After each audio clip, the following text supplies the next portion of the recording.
All right, back with another Motivation Monday. As long as I keep getting positive feedback on them, I guess I'll keep doing them. This week, let's talk about it's hard to believe in yourself when you've never done something before.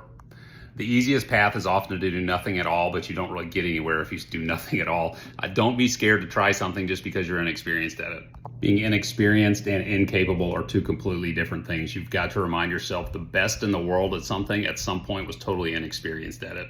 I get to experience that all the time in my car projects. I'm constantly pushing myself and putting myself in an uncomfortable situation and over my head and something I've never done before. But the more times you do that, the more times you have success, the more confidence you can gain that you can work it out and make it happen as you should.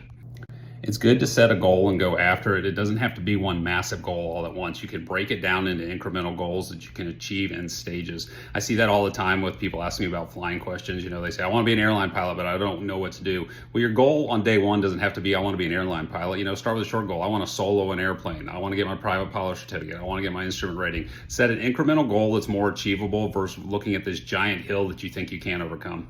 And keep in mind as you're working towards your goal, your first attempt doesn't have to look the same as somebody else's 100th attempt. We're always the hardest critic on ourselves. We're always beating ourselves up the most. You may think you're doing a horrible job when in reality you're doing just fine and everybody else doesn't even notice any shortcoming that you may perceive you're doing yourself. If you're waiting until you're completely competent in something to start it, you may never start it. Just jump in there, give it a shot. Every time you have success, you'll be that much more willing to start the next time. Just remember, don't let it stop you from trying it just because you don't believe in yourself. You can do it.